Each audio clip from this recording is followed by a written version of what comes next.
been a very rainy morning this morning.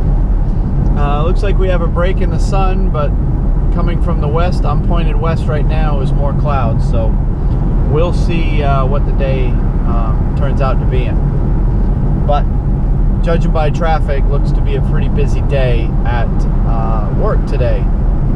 Because it very busy on Thursday when I was off, but pretty slow yesterday. So now we're expecting another busy day today. So we'll see how it looks when we get there. And I've got a different GoPro today. This is the first GoPro we ever bought, the GoPro Hero Session 5. This is that little tiny cube style GoPro. It doesn't have a screen on it. And you use Bluetooth or Wi-Fi. It's Wi-Fi. You use Wi-Fi to connect your phone to that GoPro. And you can see what the GoPro sees on that by just connecting to that.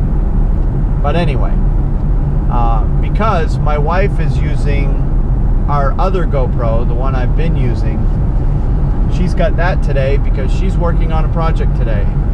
She is working on stripping and repainting our cabinets in the kitchen.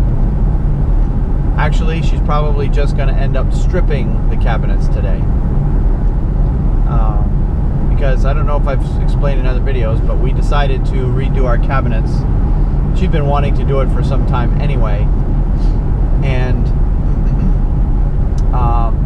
the previous owners of the house painted the cabinets, but they painted it with regular latex paint that's designed for a wall. It's designed for drywall. It's not designed for wood cabinetry, and certainly not wood cabinetry with an oil base urethane on them. So in the last 5 years since we've had the house, we've been dinging and chipping and everything the cabinets, and the green paint that's on the cabinets has been chipping away. So we decided that today would be a great day, or not today, but the time that my wife is away from her employer would be a good time to redo the cabinets, because it's basically very labor intensive. So we're actually redoing the cabinets, we're redoing the countertop, and then we're going from there. So that's her job today, and she's going to be filming that, parts of that as she goes. So we'll see how those files turn out. Anyway, so that's what's going on today, is more testing with cameras and more work for me. I'm certainly ready for a vacation, but I gotta wait for the country to open up again, because I don't want to take a vacation unless I'm able to travel with said vacation.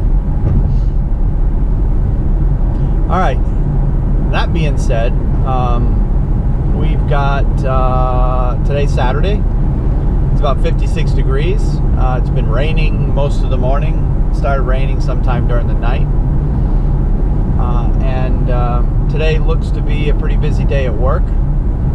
Although lately it's been pretty unpredictable. Some days it's been busy, some days not so much. I haven't even checked the weather forecast for today, see what it's supposed to do.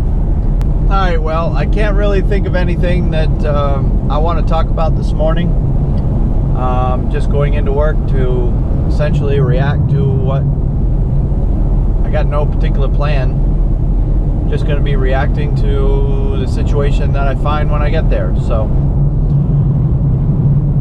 I'm going to go ahead and end the morning commute portion of this video, and then we'll pick it up on the other side. We'll see you then.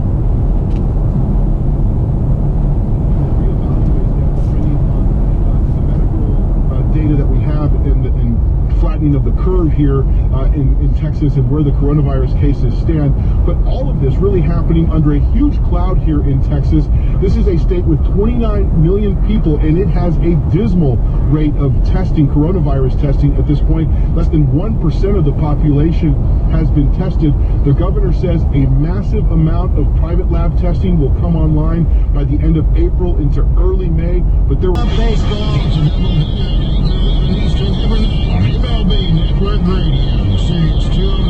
Okay, I was going 72 miles an hour, and that guy who just passed me had to have been going working in our sweats, at least 100. Our underwear. Now that we're elements of testing as well as protective materials, and we need that production ramped up quickly and coordinated by a board. The way President All right. did during World War II with his wartime production. Getting out a little bit late tonight. Is really of the essence of the pandemic. Not because we were too overly busy, although look at Krispy Kreme. Holy cow, lines out to the road. That every moment we waste not using every resource at our disposal to ramp up production is time that we cannot get back. Whole family full of people waiting to get into Krispy Kreme. Tests leave the U.S. blind to the spread of this virus. Anyway, yeah, it's a little after 8:30. I got 56 degrees according to my car. And getting out about an hour and a half later than I expected to. Oh yeah. Oh, look at this. Oh, this guy's yelling. Thank you so much for joining us, Dr. Murphy. Thanks to you as well. Thanks to both of you for what you're doing. Oh, they're fighting to get into Krispy Kreme. Look at that, 2 cars side by each right there. This week, and they reveal Probably can't see them on the camera, but they're right beside me. Both are trying to get into Krispy Kreme. Oh, people are idiots. People are idiots. All right, so anyway, getting out about an hour and a half late tonight. I was supposed to get out at 7. It's now 8:30. I've got 56 degrees according to my car. And reason I'm late is because of our freezer situation. On Monday, everything in our freezer has to be loaded onto a tractor-trailer truck. So I'm trying to get way ahead on stuff, and the stuff is going to be on the tractor-trailer truck for 3 to 4 days. In the meantime, we have an inventory in the middle of those 3 to 4 days, and we have to count what's in the freezer. And of course, we're going to be counting that stuff before we load it onto the tractor-trailer truck. And all of that starts to happen on Monday. So we're trying to get way ahead on stuff that we have to bake out of the freezer. So I spent a good chunk of today attempting to make bread. I put a bunch of bread in the oven at 3 p.m. or not in the oven, in the proofer. It's a heat. If you don't know what a proofer is, it's a heat and humidity box that is heat and humidity controlled, that helps bread rise really, really fast. It takes the rising process to go from several hours down to less than an hour. So I put things in there at 3 o'clock, go to check it at 4 o'clock because it was frozen to start with. So I had to thaw it, and it hadn't finished proofing yet. Put 30 more minutes on it, checked it again, still not proof. This went on until 7 o'clock before everything was finally proofed. So 4 hours to proof. So obviously we've got a problem with our proofer box. I think the temperature is the issue, not so much the humidity, because there seemed to be plenty of humidity. But we're not getting any temperature, any warmth. So there's a problem with the proofer box, but I didn't know that. I expected to be able to make bread by 3, have it out of the oven by 5 at the latest, and have it all packaged by 7 by the time it was time for me to leave. Well, as it turns out, it wasn't even out of the proofer box by 7, and then 20 minutes to bake. You got to let it cool. Never even made it to as far as packaging it up. By the time I left at 8:30, the last couple racks were coming out of the oven, and I was literally putting rack bags over all the bags so that my baker, who comes in at midnight, can start bagging it when she gets here at midnight, after it's been covered by rack bags. Well, with the ones that just came out of the oven, the rack bags were literally melting around the racks themselves as I was putting the stuff over, the rack bag over the top, because I needed to get out of the door by 8:30. They have to set the alarm at 8:30, and they can only unset the alarm once every 30 minutes. So I would have had to wait till 9 if I didn't get out by 8:30. So I rushed through the rack bags over the racks while the racks were still hot. So the bags were literally melting as they were, being put over the bags. So that bread should be okay though until our baker gets there at midnight, and then she'll package everything up. I didn't want to leave it for her, but unfortunately I had no choice because of our proofer issue. So that is why I'm leaving at 8:30 tonight, just because of problems with our proofer box. That being said, it was a pretty steady day today. Not as busy as yesterday, and yesterday wasn't as busy as Thursday. So that first initial rush of stimulus money going into everybody's accounts looks like has already been spent. Before I left, our express lane department, which is our home shopping or online shopping, where you can shop for groceries online, and then you just drive up, and it's almost like drive-through groceries, so you don't have to go into the store.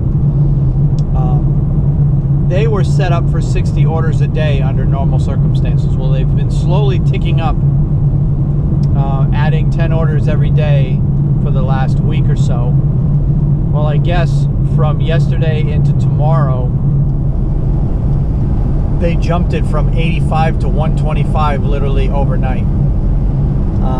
So they're now doing 125 orders a day, every single day, and from what it sounds like, every one of the orders is big. And because the way the system is set up, it's 60 orders a day normally, but it's 60 orders regardless whether the order is 200 pieces or 2 pieces. Well, now it's 125 orders a day, and because of the pandemic and the lack of order spots, because we're literally booked a week out on these orders. Most people that are putting in these orders, because of the fact they got wait a week for their groceries, they're doing large orders. So every single order is large. And of course, the larger orders take longer than the shorter orders do. Well, they brought over all of the orders for tomorrow that had deli meat that we have to slice on it, and the thing was literally a stack of probably 40 pages, and each page is one customer. So our night crew had to go ahead and slice all of those accounts tonight. So they managed to get all the orders up until 2 o'clock done, I think. So our morning people will only have to do the afternoon stuff.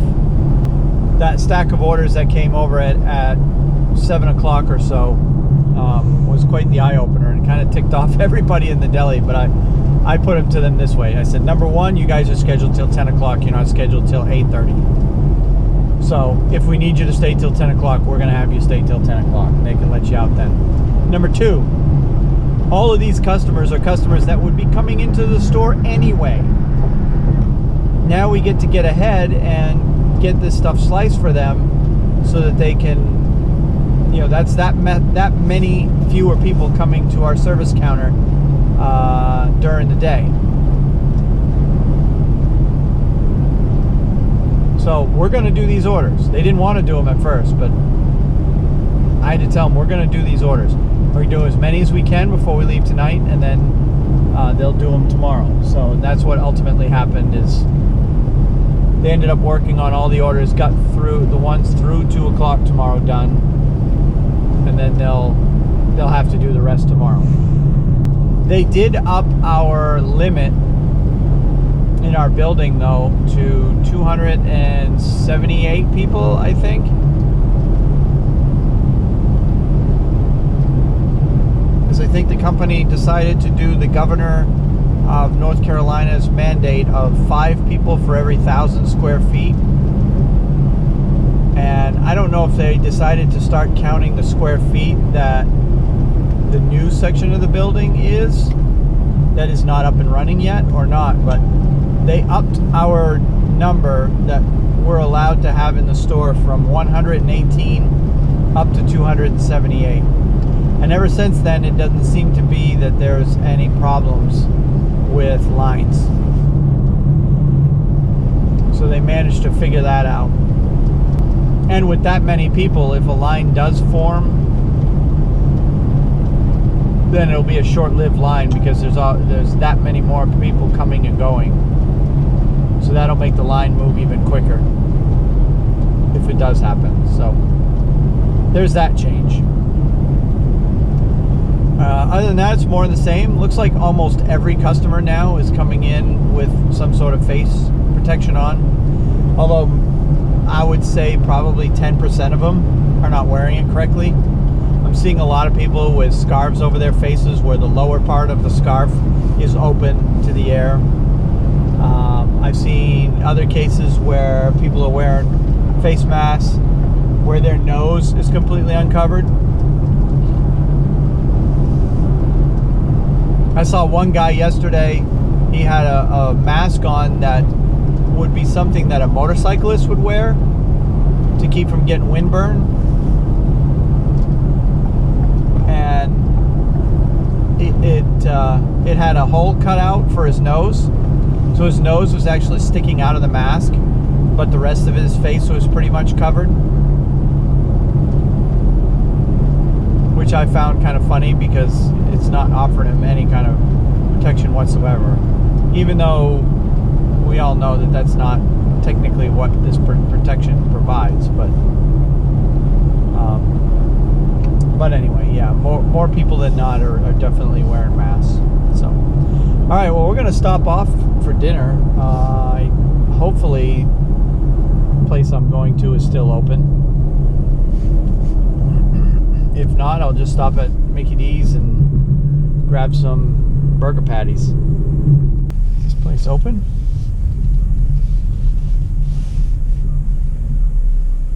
Alright, here's where we are. I stopped into Zaxby's to get dinner on the way home because I knew I was going to be late. My family didn't want to wait for me to get home before they ate, so they went ahead and ate without me, and I told them not to plan on for me for dinner. I would get my own. So I wanted to stop at Zaxby's on my way home, which I've done 1,000 times, and it appears to be that they're closing. Looks like they're closing at 9 o'clock. Because at this point it's 9:06 and all their employees are all in their vehicles getting ready to leave. And they had shut off the lights at 9:15. All the outside lights and such. So it appears to me that they close at 9 o'clock. So getting a salad at Zaxby's was going to be out. And then as I'm pulling out of Zaxby's, I looked across the parking lot, saw this Chinese restaurant in there. China Garden, I think. Yeah, China Garden is the name of the place. So I decided to give them a try. So that's what we're going to do. We're going to give them a try tonight. So I'm going to have some pissed off people when I get home because I'm bringing home Chinese and they're not going to get any, but oh well. It is what it is. Alright, we're about 10 miles from home. So, back on the highway. Alright, well, at this point, I don't have anything else to say. I've got tomorrow off, but I've got to do a bunch of projects around the house. We're continuing to work on the kitchen, and let's hope some progress was made today while I was gone. But we'll continue working on the kitchen tomorrow, and then we'll be back at work Monday. It looks like I'm going in very early Monday, but of course that schedule could change, so we'll see. So with that, we're going to go ahead and end it. There's not much you can see anyway, because I know these GoPros aren't that good at night, but we'll go ahead and end it, and then we'll pick it up tomorrow. So until then, we'll talk to you later. Bye.